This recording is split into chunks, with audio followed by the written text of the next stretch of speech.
जय हिंद दोस्तों। टारगेट पाठशाला में मैं पवन आप सभी का स्वागत करता हूं। आज हम लोग एक महत्वपूर्ण topic doctrine of basic structure के बारे में पढ़ेंगे।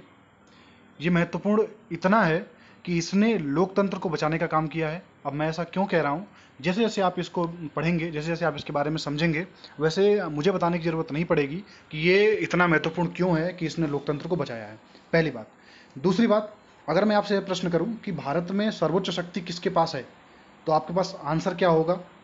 तो आंसर इसका ये होना चाहिए कि भारत में अगर सर्वोच्च किस कोई है तो वो है हमारा संविधान, क्योंकि संविधान शक्ति कहाँ से प्राप्त करता है? जनता से। तो जनता जिसको शक्ति देती है वो है संविधान, और संविधान ही सर्वोच्च है, इससे सर्वोच्च कुछ नहीं है। जो भी काम होते हैं वो संविधान सम्मत ही होते हैं, ठीक।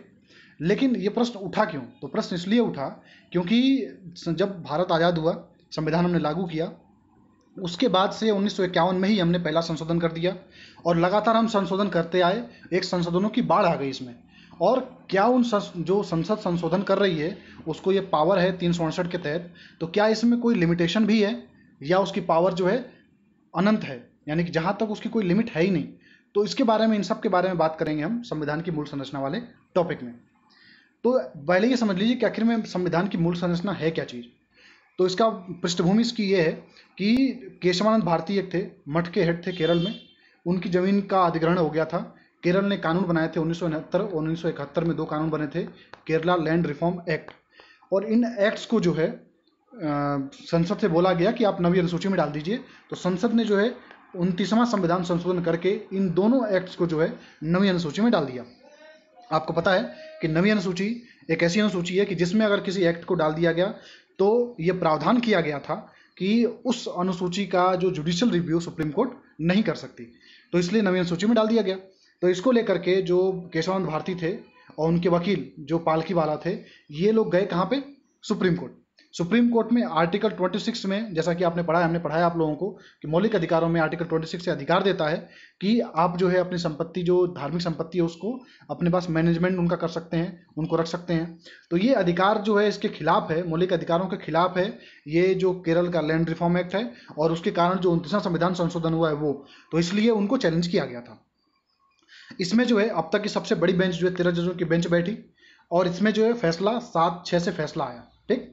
और इस फैसले में जो है जजों ने, सुप्रीम कोर्ट के जजों ने संविधान की मूल संरचना का सिद्धांत प्रतिपादित किया। उसमें यह कहा गया कि संसद के पास पावर है कि वो पूरे संविधान के किसी भी भाग में संशोधन कर सकती है। मतलब अनुच्छेद 368 जो है ये शक्ति देता है कि चाहे वो मूल अधिकार ही क्यों ना हो, उसमें भी संशोधन किया जा सकता है, बशर्ते। अब उसमें एक शर्त लगा दी कि चूंकि भाई बात ये उठ रही थी बात कि आखिर में अगर संशोधन कर सकती है संसद, तो फिर तो वो संविधान को भी चेंज कर सकती है। तो सुप्रीम कोर्ट ने बोला कि ऐसा नहीं है, संशोधन वो कर सकती है लेकिन उसकी भी लिमिटेशन है, उसकी सीमा है। उसकी सीमा ये है कि वो संशोधन जो है संविधान की मूल संरचना को खत्म करने वाला नहीं होना चाहिए। मतलब संसद के पास ये पावर दी गई है अनुच्छेद 368 में कि वो संविधान में संशोधन करे, लेकिन पावर ये नहीं दी गई है कि संविधान को ही वो बदल दे।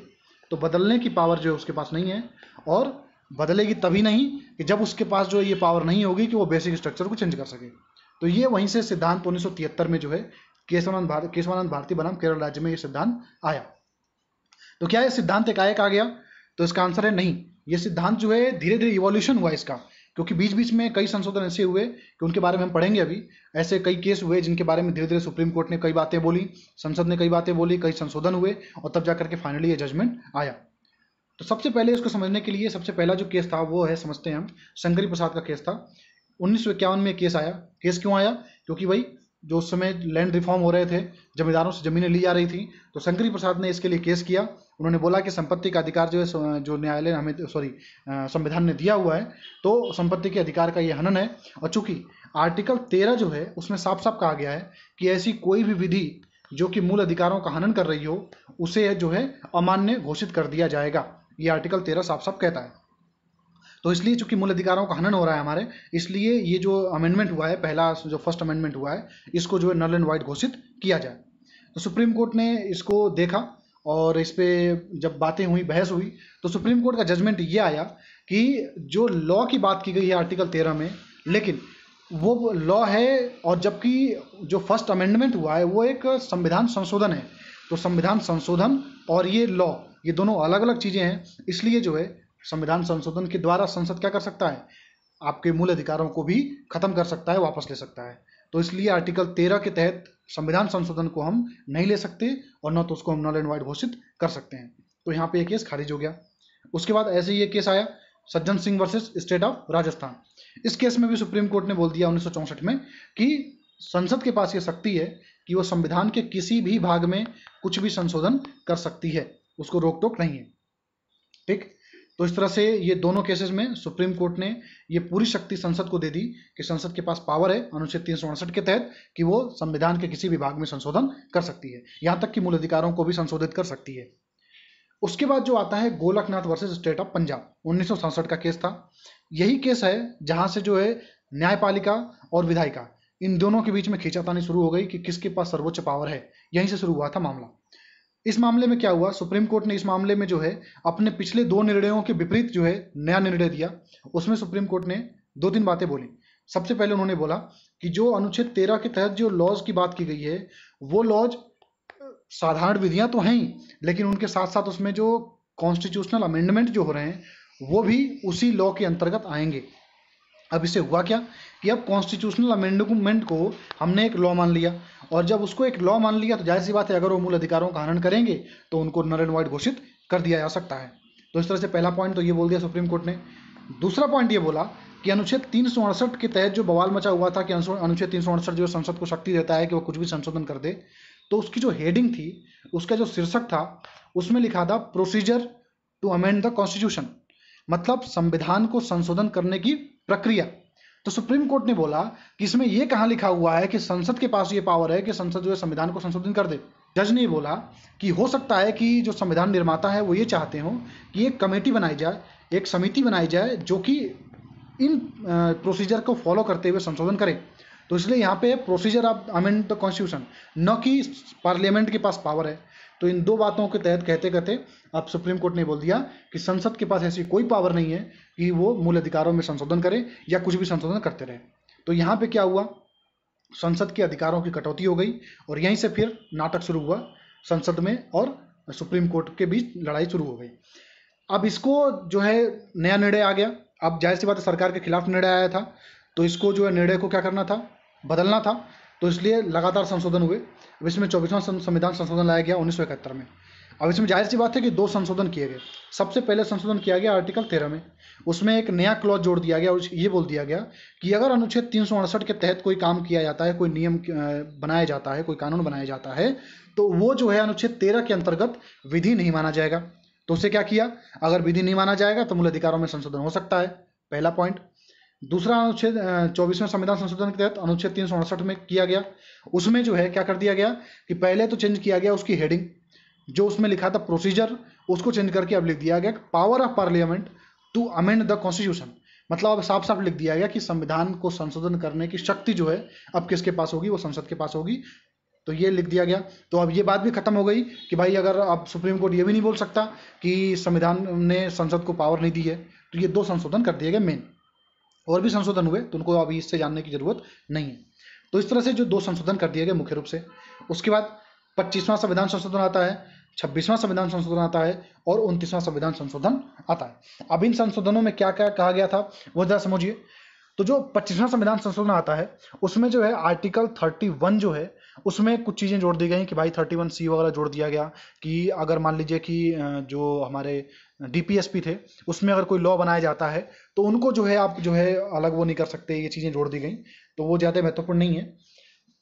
26वां संविधान संशोधन महत्वपूर्ण है, क्यों? क्योंकि इसके तहत जो है प्रीवी पर्स, ये प्रीवी पर्स वही जो पैसा था जो कि राजे रजवाड़ों को दिया जाता था कि उन्होंने विलय किया था, इसलिए उनको जो है दिया जाता था। तो प्रीवी पर्स का जो उन्मूलन हो गया, खत्म कर दिया गया 26वां संविधान संशोधन के द्वारा।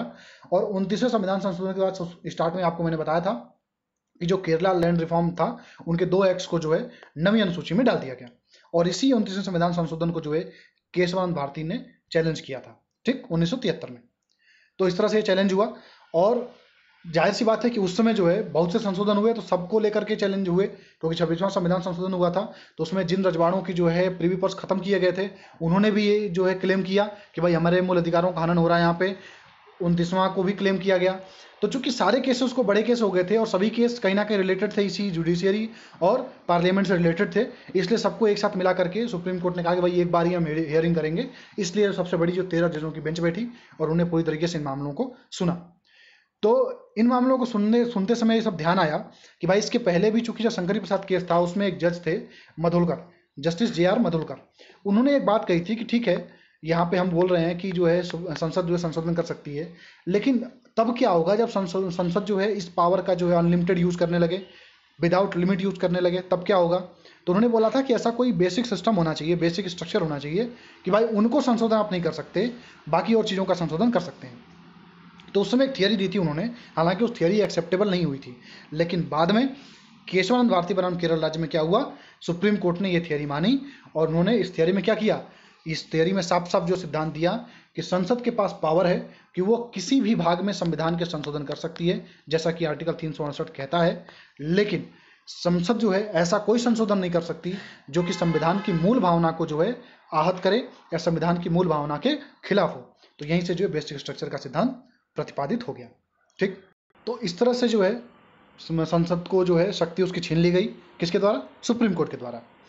अब बाद में 2-3 केसेस समझना जरूरी है। एक हुआ था इंदिरा गांधी वर्सेस राजनारायण मामला 1975 में। हुआ ये था कि जो चुनाव हुआ था, चुनाव में जो इंदिरा गांधी के खिलाफ खड़े हुए थे राजनारायण जो है चुनाव हार गए, वो हाईकोर्ट गए, इलाहाबाद हाईकोर्ट गए और उन्होंने ये बोला कि इंदिरा गांधी ने क्या किया, अपने पद का दुरुपयोग करते हुए चुनाव जीता है। जो इलाहाबाद हाईकोर्ट ने जांच में पाया कि राजनारायण का कहना सही है और इस तरह से इंदिरा गांधी की जो MP की सदस्यता थी उसको, यानी मेंबर ऑफ पार्लियामेंट की सदस्यता से उसको भंग कर दिया गया और उनको तुरंत जो है इस्तीफा देने के लिए बोला गया। इसके खिलाफ ये गई सुप्रीम कोर्ट ने उनको अंतरिम राहत दे दी कि ठीक है आप इस्तीफा मत दीजिए, लेकिन अब आप MP नहीं रहेंगी, मतलब आप मेंबर ऑफ पार्लियामेंट अब से नहीं रहेंगी जब तक कि इसका फैसला नहीं आ जाता।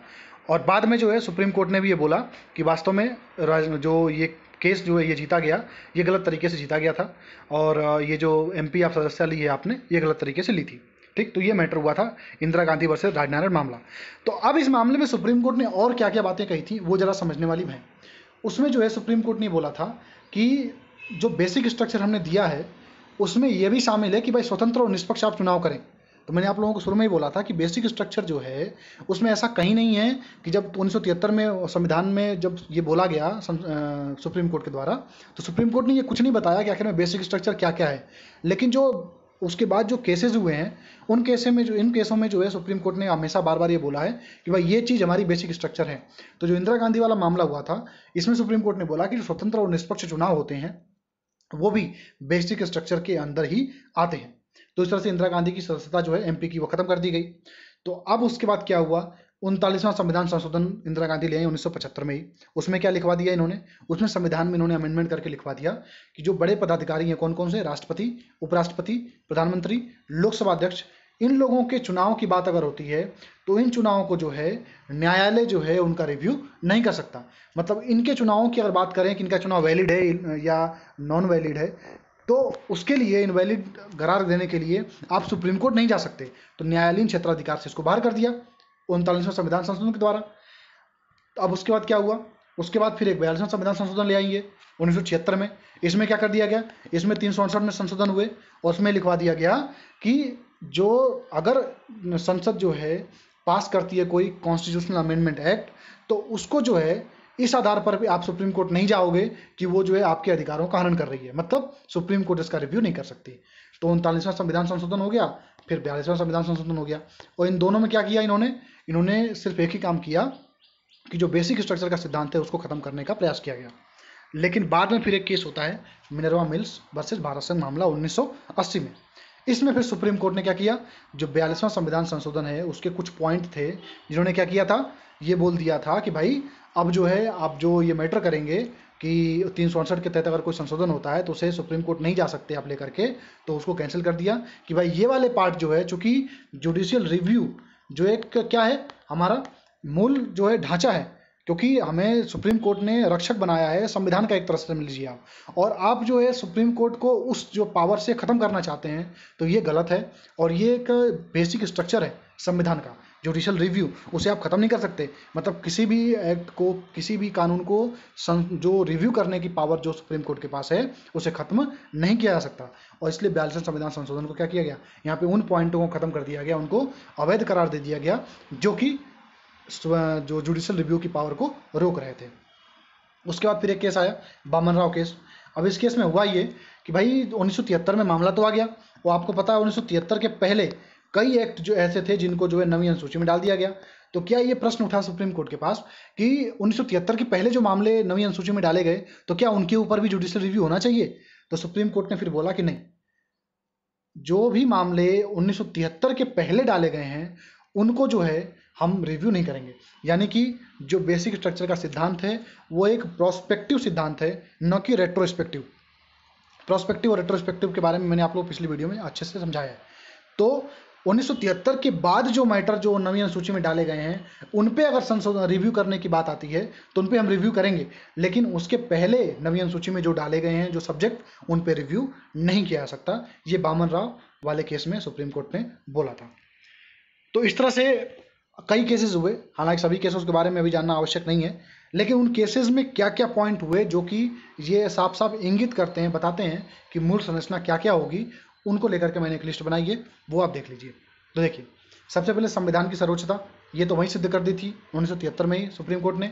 उसके बाद भारतीय राज्य व्यवस्था क्या है, संप्रभु है, मतलब ये नहीं कि कोई किसी के अंडर आप काम करो। उसके बाद इसके लोकतंत्रात्मक और गणतंत्रात्मक प्रकृति है, उसको आप चेंज नहीं कर सकते, ये भी एक बेसिक स्ट्रक्चर ही है। पंथ निरपेक्षता, जिसे हम सेकुलरिज्म कहते हैं, न्यायिक समीक्षा, स्वतंत्र न्यायपालिका, संसदीय प्रणाली, कानून का शासन, संघीय स्वरूप, आर्टिकल 14, 19, 21 से गोल्डन ट्राइंगल कहते हैं, क्योंकि जब भी बात की जाती है तीनों की एक साथ बात की जाती है। इंदिरा साहनी जो केस हुआ था उसमें जो है इनका यूज किया गया था। आर्टिकल 20, 32 यानी कि मूल अधिकारों जो उपचारों का अधिकार है वो। उसके बाद डीपीएसपी और फंडामेंटल राइट्स के बीच जो संतुलन है, संविधान संशोधन की जो संसद की सीमित शक्ति है, यानी कि संसद के पास सीमित शक्ति है, न कि अनलिमिटेड। उसके बाद संविधान जो समानता का सिद्धांत दिया संविधान ने, स्वतंत्र और निष्पक्ष चुनाव, जैसा कि इंदिरा गांधी और राजनारायण मामले में सुप्रीम कोर्ट ने बोला था। न्याय तक प्रभावकारी पहुंच होनी चाहिए सबकी। डीपीएसपी की बात अगर करें हम, सर्वोच्च और उच्च न्यायालय की शक्तियां हैं, राष्ट्र की एकता और अखंडता की शक्तियों का विभाजन हो गया। आर्टिकल 14, 15, आर्टिकल 16 के तहत अगर कोई बातें कही गई, मुख्य न्यायाधीश जो हैं उनके पास जो न्यायिक नियुक्ति के अधिकार दिए गए हैं। ये सारे पॉइंट जो हैं ये मूल जो संविधान ने दिए हैं वो है, जो बेसिक स्ट्रक्चर है वो है, मूल ढांचा है ये, और मूल ढांचे को जो है संसद चेंज नहीं कर सकती। तो इस तरह से मूल ढांचे का सिद्धांत प्रतिपादित हुआ। तो मैंने आपको शुरू में ही ये बोला था कि जैसे ही आप खत्म करेंगे ये टॉपिक, वैसे ही आपको समझ में आ जाएगा कि हमने ये क्यों बोला था कि इस तरह एक तरह से इसने लोकतंत्र को बचा लिया। क्योंकि अगर ये मान लीजिए कि मूल ढांचे का सिद्धांत नहीं आया होता तो संसद जो है अपने हिसाब से काम करती, जैसा कि आपने 39वें संविधान संशोधन में देख लिया कि अपने चुनाव अगर गलत तरीके से भी जीत लिया उन्होंने चुनाव, तो क्या करते वो कि फिर वो कहते कि भाई जुडिशियल रिव्यू हो ही नहीं सकता उसका, या सारे मामलों को उठा करके वो नवीं अनुसूची में डाल देते, उसका रिव्यू नहीं हो सकता था। तो ऐसे कई भी चीज़ें थी जिन्होंने जो एक तरह से लोकतंत्र को जो है सेव करने का काम किया। इस तरह से ये टॉपिक खत्म होता है। अगर आपको इस रिलेटेड कोई चीज़ हो, कोई प्रश्न हो आपके मन में जो समझ में नहीं आया हो, तो आप कमेंट में लेकर के मुझे बता सकते हैं। नोट्स आपको टेलीग्राम चैनल पर मिल जाएंगे, टारगेट पाठशाला लिख कर सर्च कर लीजिए, आपको मिल जाएंगे। लिंक भी मैंने डिस्क्रिप्शन बॉक्स में दे रखी है। मिलते हैं आपसे अगली वीडियो में, तब तक के लिए जय हिंद।